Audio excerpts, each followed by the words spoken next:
বলতে কেউ লক্ষ্মী বলতেন, ঐশ্বর্যমূর্তি বিষ্ণু লক্ষ্মী, আর শ্রী বলতে হলো রাধা, সর্বলক্ষ্মীময়ী। যারা মধুর রসের ভক্ত তারা সেই রাধা ক্ষেত্র বা সর্বলক্ষ্মীময়ী রাধা ক্ষেত্র তারা দর্শন করেন। সেই মহাপ্রভু দর্শন করতেন মদন মোহনকে, জগন্নাথকে মদন সাহিত মদন মোহন বলি পাইন, যাহা লাগে মদন দহনে ঝরি গেল। রাধা মদন মত যে বিজয় দেখল জগন্নাথের রাধা মদন মোহন ওর পাশে আছেন রাধা মদন মোহন। সনাতন গোস্বামী তবেও তো রয়েছে।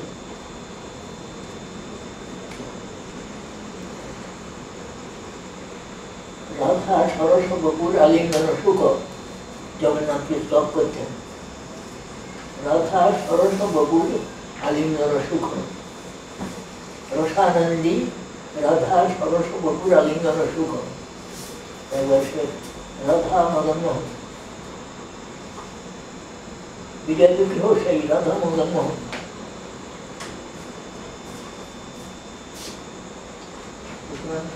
জগন্নাথ হলেন বৃন্দাবন, তবের মধ্যে রয়েছে বৃন্দাবন বসতি লীলা পরিচয়,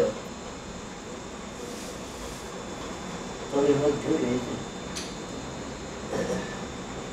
সনাতন গোস্বামী স্তব করছেন।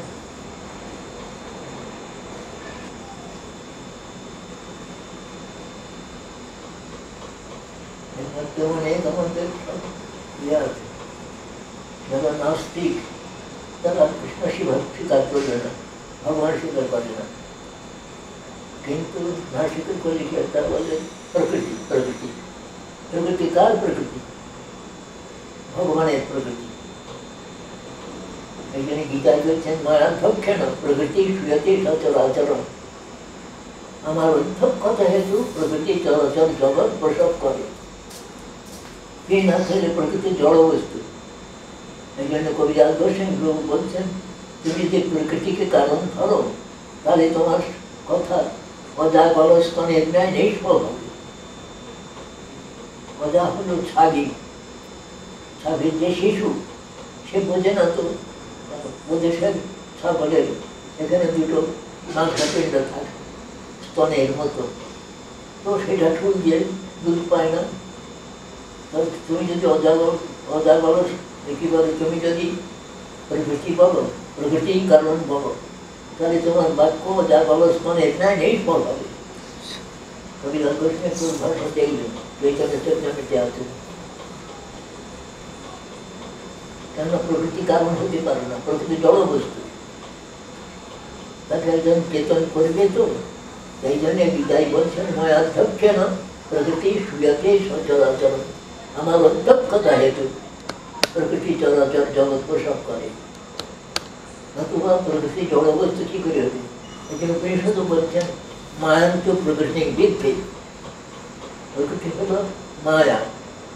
তো কার মায়া? প্রত্যেক বস্তুরই কারণ না থাকলে কার্য হয় না। জড় বস্তুকে রেখে গেল, সে কি করতে পারে? তার কোনো কর্ম নেই। তাকে শক্তি সঞ্চার করলে তবে সে ক্রিয়াবতী হয়। অনেক সব বিচার রয়েছে। নাস্তিক তারা বলল ভগবান নাই, প্রকৃতি হচ্ছে স্বভাব। স্বভাব কার স্বভাব? কোথার থেকে করে হবে? আমরা ছেলেবেলায় যাত্রা দেখতাম, যাত্রার আসরেতে সমস্ত যন্ত্র বাদ্যযন্ত্র যখন এখানে রাখত তখন খুব আনন্দ হত। কিন্তু শুধু যন্ত্র সে বাজাবে কে? বাজানোর একজন থাকে। আমাদের একটা দেহটা একটা হইল। যদি এখানে আত্মা পরমাত্মা না বসতেন তাহলে কে চালাবে কে? কত শিরা এতে। একটা চোখ করতে গেলে বহু শিরার দরকার। এই সমস্ত শিরার সমস্ত সন্নিবেশ যে করে এরকম করে প্রকৃতি বললে না, ওরা বলবে যারা না নাস্তিক তারা বলবে প্রকৃতি। প্রকৃতি তো একটা স্বভাব, জড়বস্তু প্রকৃতি, তাহলে চাওয়া দেখি। সেই জন্যে গীতায় ওই কথা ময়াধ্যক্ষেন, আমার অধ্যক্ষতা হেতু প্রকৃতি চরাচর জগৎ প্রসব করে। এই সমস্ত কথাগুলো অনেক আছে।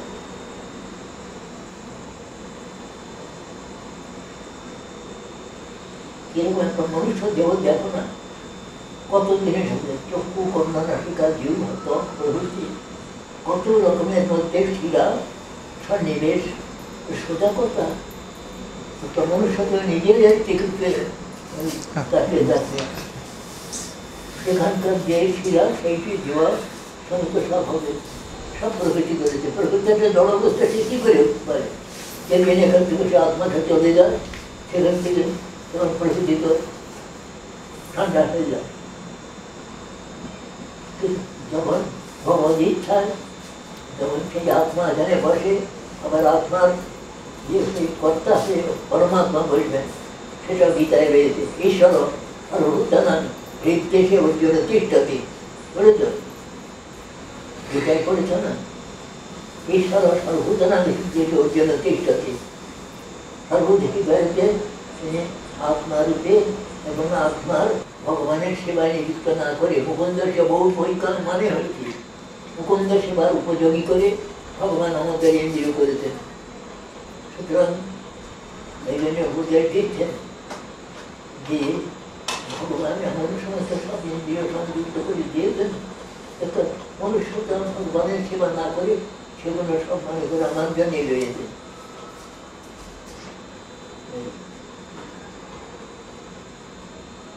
কোন রাজন ইন্দ্রিয়বান মুকুন্দ চরণাম্বুজম না ভজেন সাধ্যতে মৃত্যু উপাস্যম অমরত্বময়। সূর্যের মহারাজ পরীক্ষিতকে বলছেন যে মহারাজ পরীক্ষিত, কোন ইন্দ্রিয়বান ব্যক্তি মুকুন্দ সেবার উপযোগী এ সমস্ত ইন্দ্রিয় লাভ করেও ভগবান ভজনে প্রবৃত্ত হয় না, হবে না। সুতরাং প্রত্যেকেই ভগবান ভজনে প্রবৃত্ত হওয়া দরকার। কে আমাকে এই প্রকার এত বড় একটা দেহ দিল, দেহের মধ্যে সামান্য একটা আত্মার পরমাত্মা রয়েছে, আমরা তো জানতে পারি, দেখতে পাই না। শ্রুতি ব্রহ্মসূত্র, ব্রহ্মসূত্রের শেষ সূত্রে রয়েছে যে জগৎ ব্যাপার অবর্জন, জগৎ ব্যাপার অর্থাৎ সৃষ্টি স্থিতি এ সমস্ত সম্বন্ধে মানুষের কোনো হাত নাই। পিতার সুখ করে গেল, মাতৃকার সুখ হল, সেখানে কে থাকে লালন পালন করলো, কে থাকে সে দিল, সব প্রকৃতি।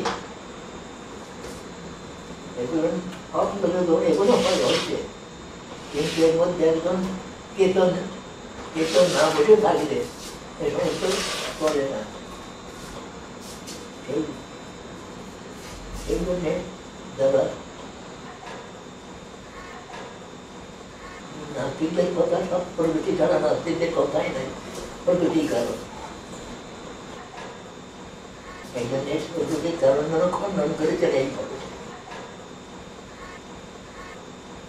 প্রকৃতির কারণ দেখা যাচ্ছে বাইরে বটে প্রকৃতি, কিন্তু এর মধ্যে চেতনের সঞ্চার না থাকলে কিছু যে সমস্ত ক্রীড়া সন্নিবেশ প্রভৃতি যখন এই নিজেদের সন্দেহ যখন অ্যাম্পুলেট করে, তখন এরা যে ডাক্তার যখন শেখায় এখানে এই শিরা, এখানে এই শিরা, এখানে এই শিরা, তখন তো সন্দেহ সেটা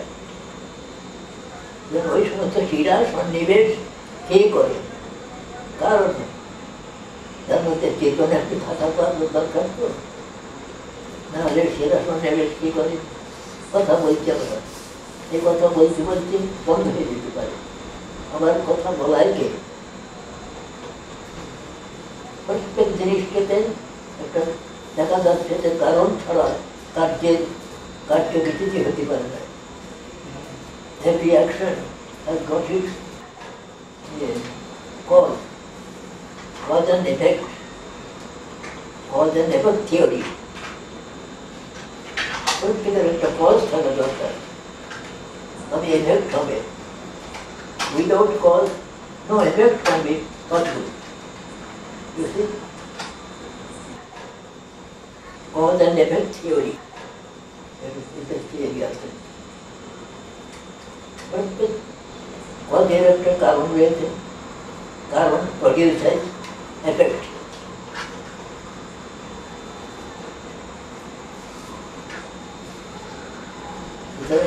নাস্তিক কিছুতেই থাকতে পারে না, তারা কে হতে পারে না। ওই শুধু একটা কথা বলে যায় প্রকৃতি।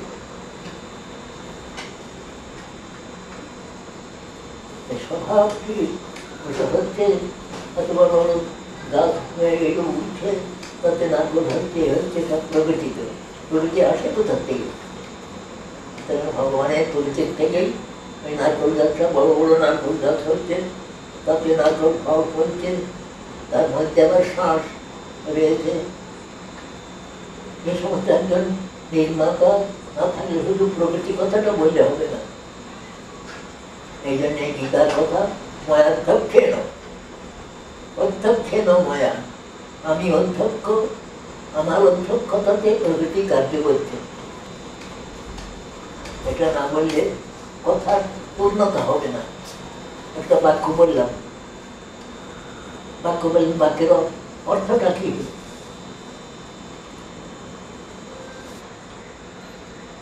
জগন্নাথ কিন্তু জগন্নাথের যে এক্সরে চোখ, এক্সরে ক্যান সি এভরিথিং।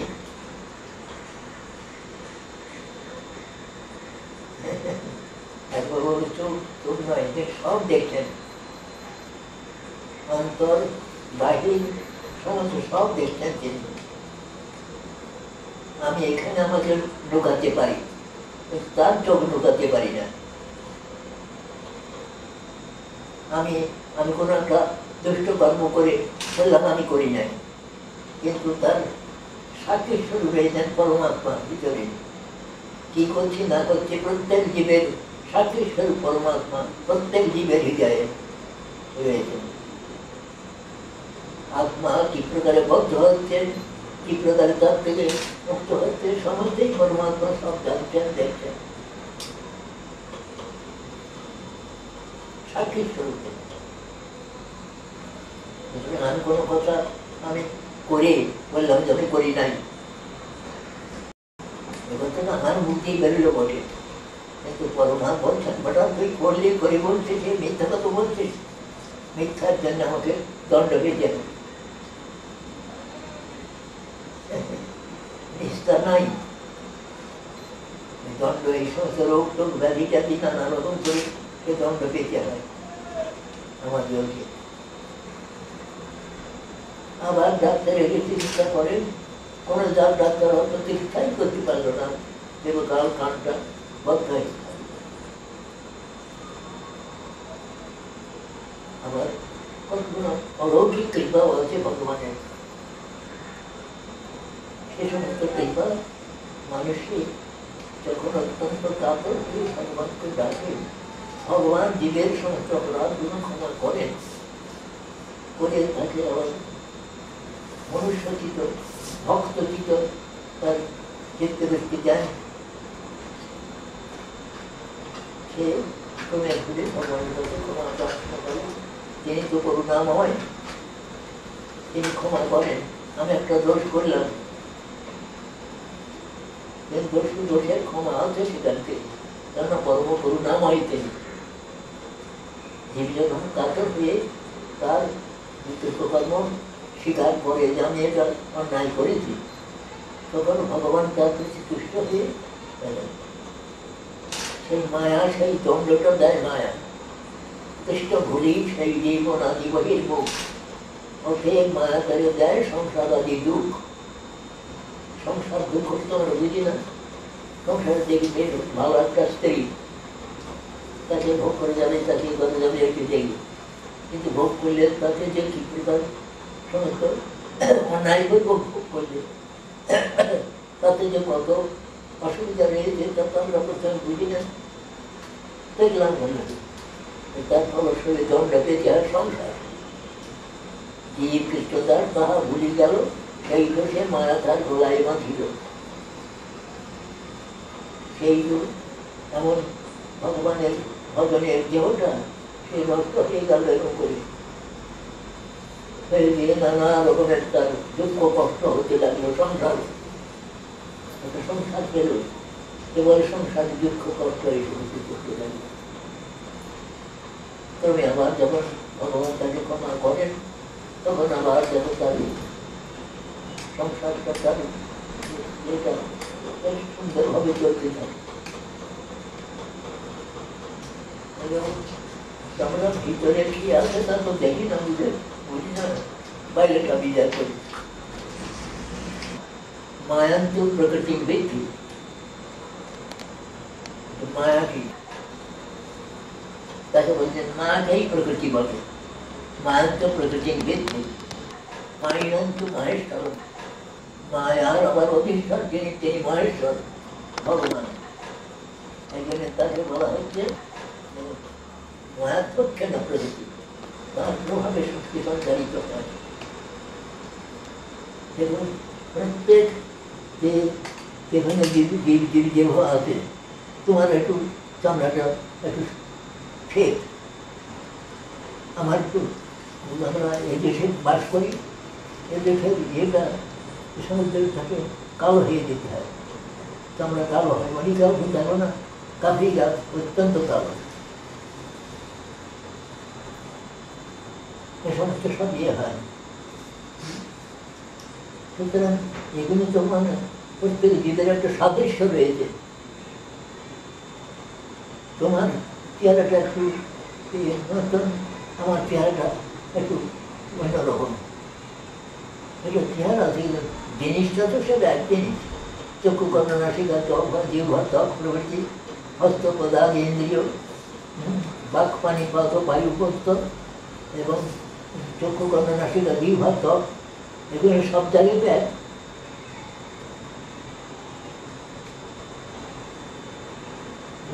মনুষ্যের আকৃতি, সৌন্দর্য, অসৌন্দর্য, সৌন্দর্য কোনো সুন্দর, বেশ সুন্দর দেখতে, কেমন কদাকার, এসব তো হতে পারে। কিন্তু মানুষ তো সেই আকৃতি, এবং যেভাবে মানুষ তৈরি হচ্ছে সেও তো একই। প্রত্যেক যেখানে রাশিয়ার মানুষ আর ভারতের মানুষ দেখতে আলাদা, ভাষা বিধান, ভাষা অন্যরকম, বর্ণ অন্যরকম হতে পারে, কিন্তু কাজটা সব তো, আকৃতিটা সব তো এক। বুঝলেন? সুতরাং এই জন্যে তার যে প্রকৃতি বলছেন, একটা উপাধি, সোপাধি, উপাধি সহ, আর একটা নিরুপাধি, উপাধি রহিত।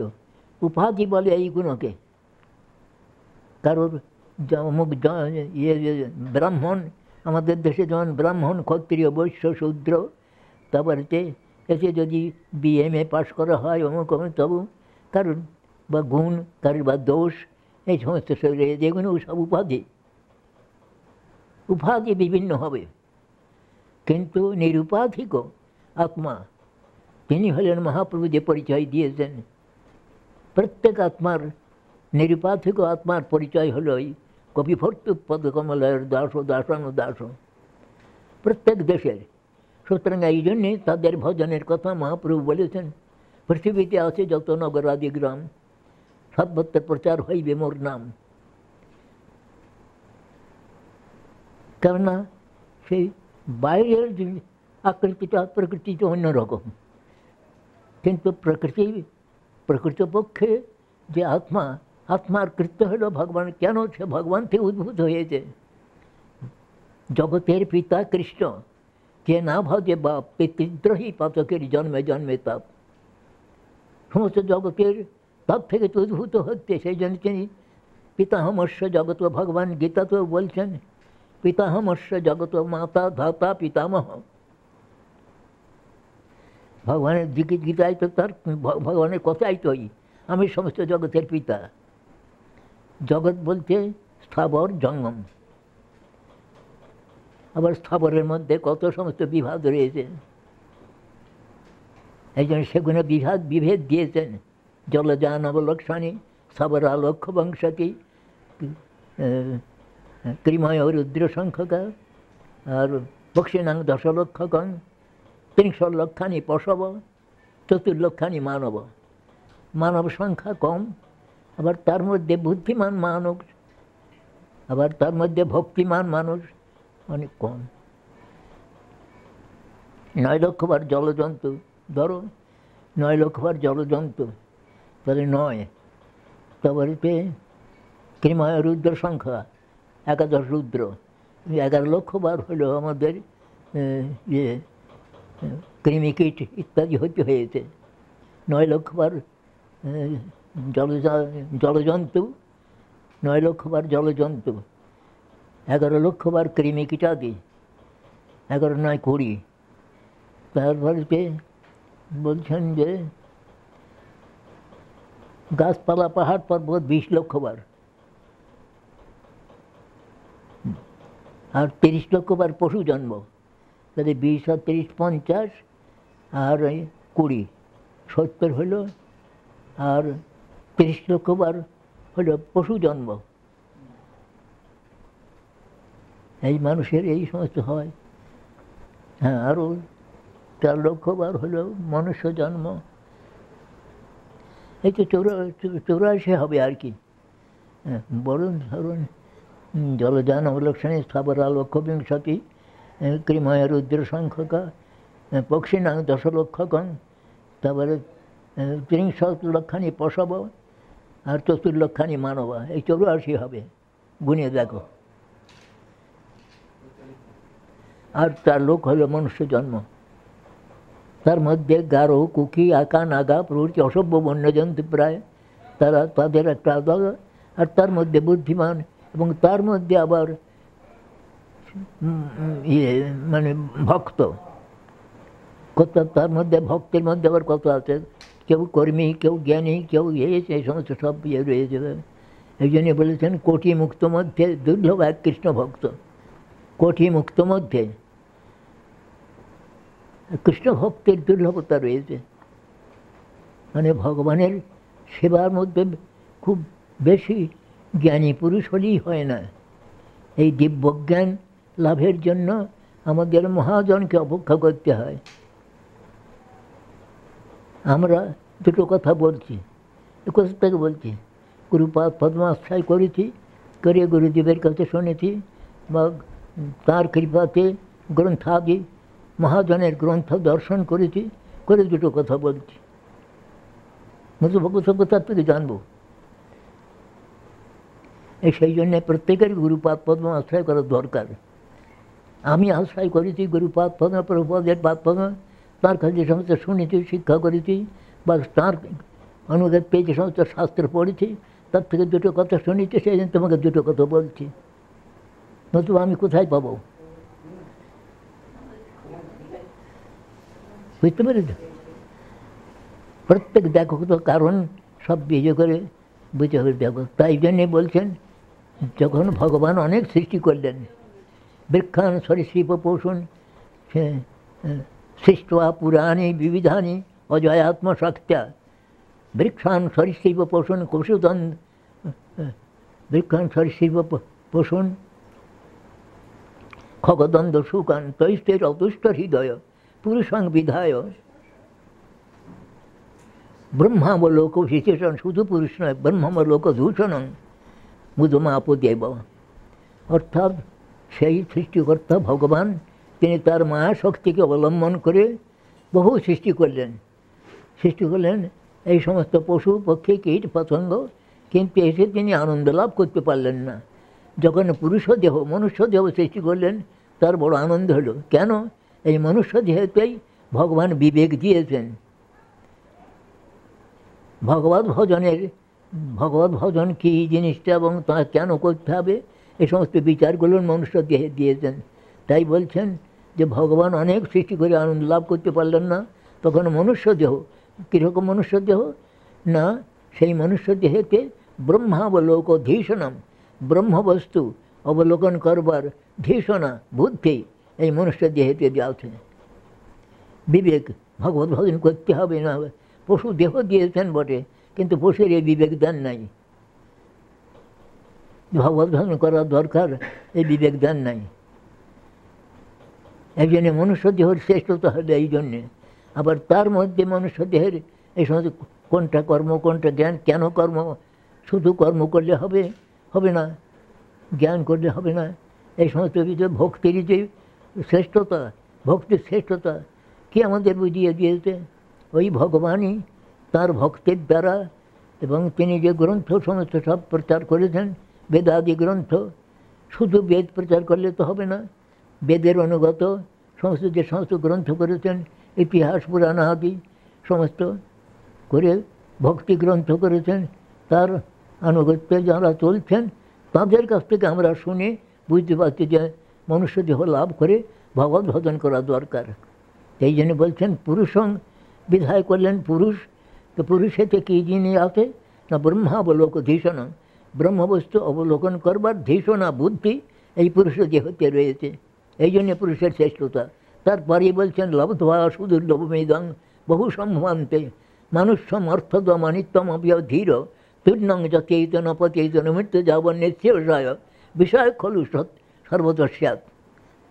তারপর সুরক্ষী প্রভুপাদ যখনই হরিকথা বলতেন, তা প্রায় প্রভুপাদ এই কথাটা লব্ধ্বা সুদুর্লভমেদং, মানে এত মনুষ্য দেহটা বড় দুর্লভ, বহু বহু জন্মের পর তবে এই মনুষ্য জন্ম পাওয়া যায়। নানা রকম আমরা অপরাধ পাপ টাপ করে সবর জঙ্গম নানা রকম ঘুরতে হয়। যা আমাদের যেমন ঠাকুর মশাই লিখেছেন, কর্মকাণ্ড জ্ঞানকাণ্ড কেবল বিষের ভণ্ড, কর্মকাণ্ড জ্ঞানকাণ্ড কেবল বিষের খণ্ড, নানা জনই ভ্রমে মারে কদর্য ভক্ষণ করে তার জন্ম অধপথে যায়। কতগুলো দেখো আমরা পায়খানা করছি, পায়খানা খাওয়ার জন্য ব্যস্ত হয়েছে, এই মাছি টাছি কতগুলো জিনিস। ওরা ওই জন্যে কর্মকাণ্ড জ্ঞানকাণ্ড কেবল বিষের ভাণ্ড, অমৃত বেলা দিয়ে বলিয়া যে বা খায়, নানা জনই ভ্রমে মারে কদর্য ভক্ষণ করে তার জন্ম অধপথে যায়। এরকম কত জন্ম গিয়ে তারপর হয়তো একটু বিবেকবান মনুষ্য হয়েছেন, হয়ে বুঝতে পেরেছেন যে ভগবত ভজনের প্রয়োজনীয়তা কী। এই জন্য বলছেন লব্ধ্বা সুদুর্লভমেদং বহু সম্ভবান্তে, সম্ভবানের জন্ম, বহু বহু জন্মের পরে এই মনুষ্য দেহ লাভ করে লব্ধ্বা সুদুর্লভমেদং বহু সম্ভবান্তে মানুষম এই মনুষ্য জন্ম লাভ করে। দেখা যাচ্ছে কি অর্থ তো পরমার্থপ্রদ বটে, কিন্তু ক্ষণভঙ্গুর। এই আছেন পদ্মপত্রস্থিত নীরবৎ, পদ্মপত্রে জল থাকলে যেমন টলমাল করে, আমাদের জীবনটা এই প্রকার। সুতরাং মানুষের বুদ্ধিমান মানুষ তিনি দেখবেন আজ আছে আমি, কাল নাই, সুতরাং এখনই আমাকে ভগবত ভজন করতে বলছেন। তূর্ণং যথেত, তূর্ণং মানে এই মুহূর্তে, আমি কাল করব, এ বলে আমি কাল যদি না থাকি তাহলে তোমার ভজন হলো না।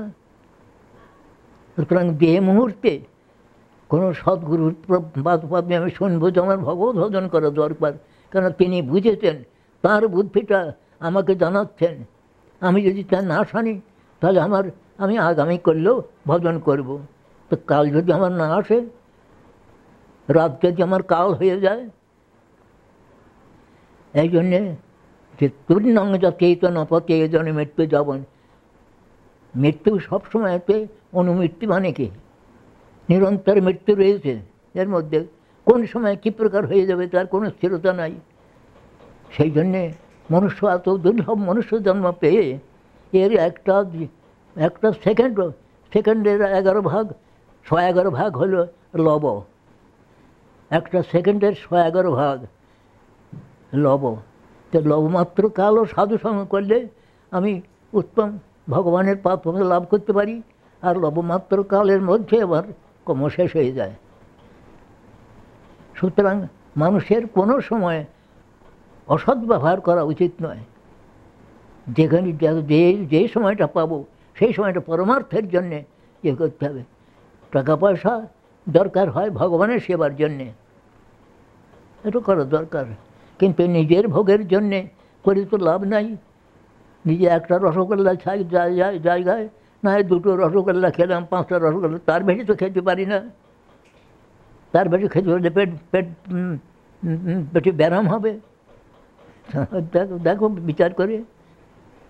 সুতরাং প্রত্যেক জিনিসের সদ্ব্যবহার করা দরকার। যেমন দেহটার সদ্ব্যবহার করা দরকার ইন্দ্রিয়ের সদ্ব্যবহার ভজন দ্বারা, তেমনি অর্থাদি দ্রব্যেরও এই প্রকার সদ্ব্যবহার দরকার। অসৎ ব্যবহার হলো কি, বেশ্যালয়ে যাচ্ছে, এ করছে, তা করছে, এ সমস্ত অসৎ ব্যবহার। জীবনের অসৎ ব্যবহার, অর্থাদির অবশ্য ব্যবহার। আর সদ্ব্যবহার হলো যে কৃষ্ণ সেবা, কৃষ্ণ ভক্ত সেবা। আবার কৃষ্ণ ভক্তাধীন কৃষ্ণ, ভক্ত বৎসল কৃষ্ণ, তার ভক্তের সেবা করলে, if you if you want to love me, love my dog. কেননা কুকুরটা আমার বড় প্রিয়, আমার বড় beloved। সুতরাং আমি বলছি, if you want to love me, love my dog। তাহলে যেমন পিতা তার ছেলেটাকে যদি কেউ আদর করে, পিতার মনে আনন্দ হয়, পিতামাতার মনে আনন্দ হয়, কেমন না? পিতামাতা তার সন্তানকে কেউ যদি আদর করে, কিন্তু যদি কেউ তাকে বকে, তাহলে পিতামাতার মনে দুঃখ হয়, হয়তো তার সঙ্গে ঝগড়াই আরম্ভ করে যায়। এই সমস্তগুলো বুঝবার সব জায়গায় তো সমান হয় না। যারা ভগবত বিষয়ে অনুশীলন করেন, এবং সেই অনুশীলনটা যারা কেবল টাকা পয়সা পাওয়ার জন্য না করেন, সেখানে শুনতে হয়। এখানে কোনো অর্থের জন্যে কেউ হয়তো এই বক্তৃতা দিল, অমুকের বক্তৃতা হবে, উনি 1000 টাকা নেবেন একটা বক্তৃতার জন্যে, সেখানে সে বক্তৃতার কোনো ফল নাই। সে বক্তৃতা শুনে কোনো ফল হয় না, কেন সে হলো অর্থলোভী। অর্থের লোভেতে সে বক্তৃতা দিচ্ছে।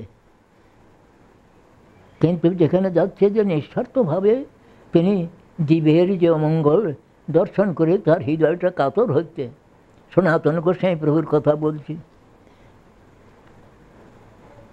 বৈরাগ্য যোগ ভক্তি রসং প্রযত্নৈরপায়ন মাম অনভিপ্সু মন্ধম কৃপাম্বুধির চ পরদুঃখ দুঃখী সনাতনং তং প্রভু মাত্রমামি।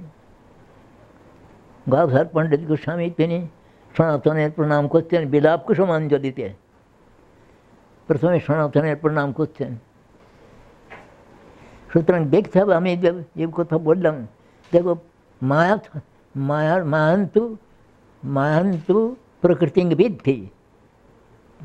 প্রকৃতি মায়া বটে, কিন্তু মাইনন্ত মহেশ্বরম। মায়ার অধীশ্বর হলেন মহেশ্বর ভগবান। এই জন্যই গীতায় ওই কথাটা বলেছেন, ময়াধ্যক্ষেন প্রকৃতি শুয়তে সচরাচরম। আমার অধ্যক্ষতা হেতু চরাচর জগৎ। সুতরাং অধ্যক্ষ স্বীকার না করে উপায় নাই। একটা জড় বস্তু তার অধ্যক্ষ স্বীকার না করে তাকে সরাবে কে? যখন আমার থেকে আমার আত্মা পরমাত্মা চলে যাবেন, তখন এটা চলবে না। এটা সব নিয়ে কেউ সমাধি দেন, কেউ বা আগুনে পুড়িয়ে দেন, কেউ বা জলে ভাসিয়ে দেন। এরপরে তার কোনো কাজ নাই এর। তখন আর এটার আদর হয় না। কারণ আমাদের দেশে স্পর্শ করলে তখন গঙ্গা স্নান করে। এটা সবকেই তখন যখন আত্মা পরমাত্মার মধ্যে না থাকেন, তখন একে সব মৃতদেহ বলে। তো মৃতদেহ স্পর্শ করলে স্নান করে তার শুচি হয়।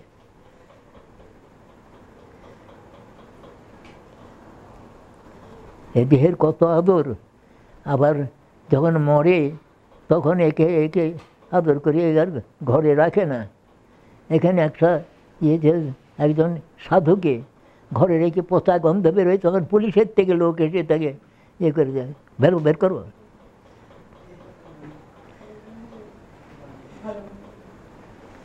আচ্ছা,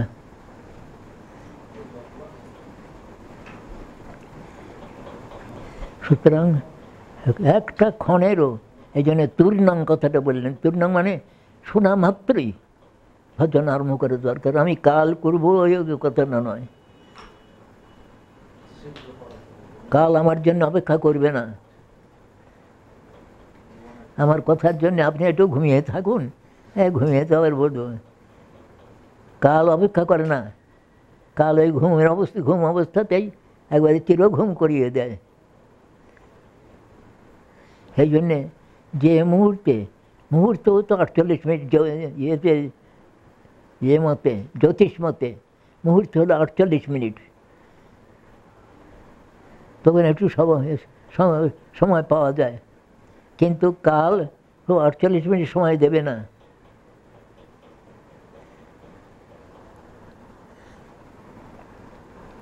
সুতরাং আমরা পরস্পরে কী হয়, এইরকম এই সমস্ত সব পরস্পরে কেউ প্রশ্ন করছেন, কেউ উত্তর দিচ্ছেন, আবার উত্তর প্রশ্ন দিয়ে আরেকজন বলছেন আমার একটা কথা জিজ্ঞাসা আছে।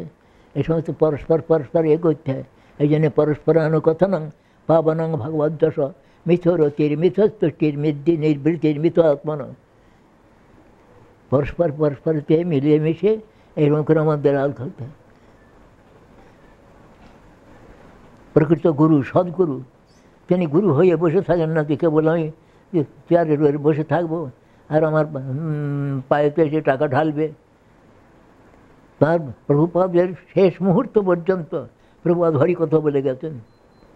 বড় বড় ডাক্তার প্রভুপাদকে দর্শন করতে এসেছে, কিন্তু প্রভুপাদ সেই ডাক্তারি করেছেন। ডাক্তারকেই 2 ঘন্টা হরিকথা শুনিয়ে দিলেন। ডাক্তার বলছে কুঞ্জদার কাছে বলে যায় আস্তে আস্তে যে বাবা তো তিনি হরিকথা বলতে করে যান, তাকে একটু দেখুন, অত কথা বললে তিনি হলেন হার্ট ডিজিজ ছিল তো প্রভুপাদের। তার সেই প্রভুপাদ আবার নালিশ করতেন লোকের কাছে যে কুঞ্জবাবু আমাকে হরিকথা বলতে দেয় না। একটু সময় পেলেই কথা বলে দিতে হবে। মুহূর্ত মাত্র সময়ের অপব্যবহার করতে হবে না। যারা বুদ্ধিমান, যারা বিজনেস যারা করে, তারা, আমরা কথা বলতে গেলে আমরা জানি, ভিক্ষা করতে গিয়েছি, তাকে যা 500 টাকা 200 টাকা দিয়ে দিল, বাবা আমার অনেক কাজ আছে, আপনার সঙ্গে আর কথা বলতে পারবো না। দেখা যায় বেশ ছাড়বে না, হরিকথা বলবে, 200-500 টাকাটা দিয়ে বিদায় করে দেয় যারা বিজনেসম্যান। কিন্তু আমাদের বিজনেস তো এই সদা সর্বদা হরিকথাই তো জীবের প্রাণ।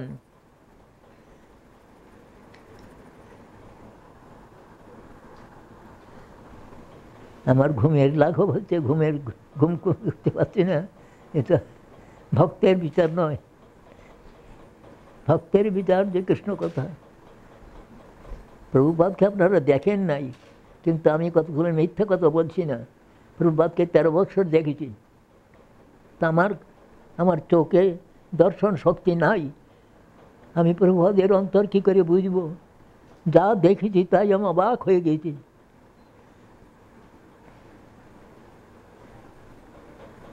একবারে নির্মল, কোনো ব্ল্যাক স্পট তাঁর জীবনে নাই। এখানেই তাঁর আবির্ভাব স্থল, এখানে।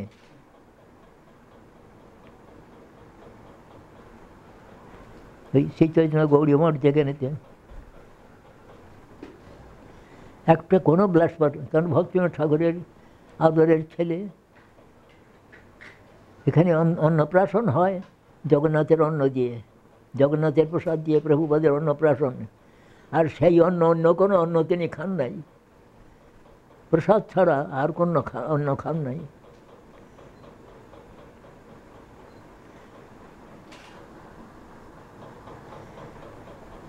এই জন্যে প্রভুপাদের এত দাম কথার। আমি সামান্য ব্যক্তি, বলতে পারি না কিছু নয়, সামান্য একটু যাই বলি আপনাদের, যে আমি যা বলি সেটা মিথ্যা কথা বলি না প্রভুপাদের সম্বন্ধে।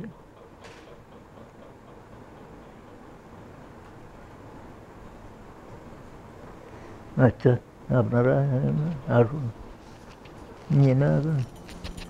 सुजनार्बुदराधितपादजुगं युगधर्मधुरन्धरपात्रभरम्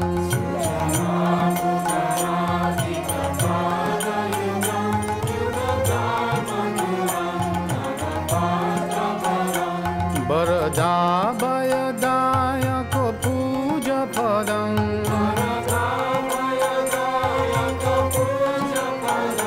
प्रणमामि सदा प्रभुपादपदम्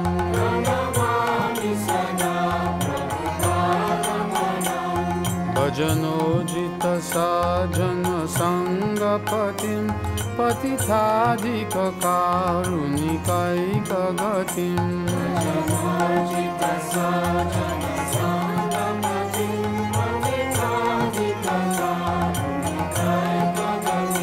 गतिवञ्चित वञ्चक चिन्त्यपदम्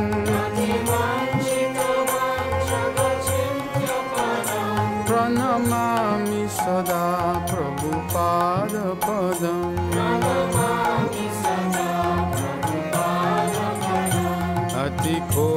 अतिकोमलकञ्चन दीर्घतनुं तनुनिन्दित हे मणिमालमदम्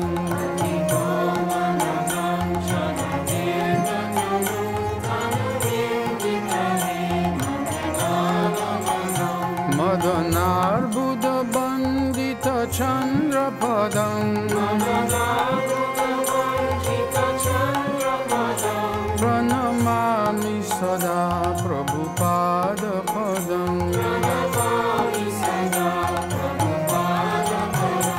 निज सेवक तारक रञ्जिविदुं विदुधारितहुं कृतसिंहभरम्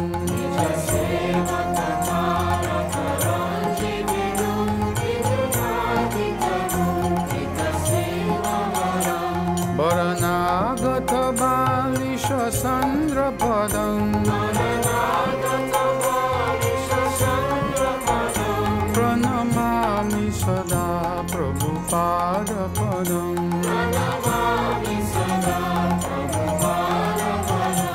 विपुलीकृत वैभव गौरभुवं भुवनेषु विकीर्तित गौरदयम्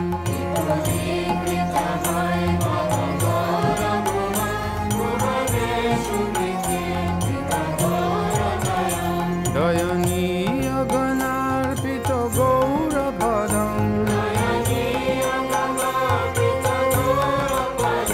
प्रणमामि सदा प्रभुपादपदम्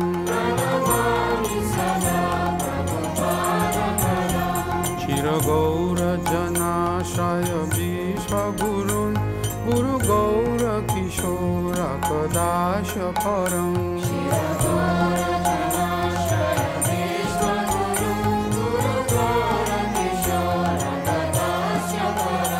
परमादृत भक्ति विनोद पदम् प्रणमामि सदा प्रभुपादपदम् रघुरूप सनातन कीर्तिधरं धरणीतल कीर्तित जीव कविम्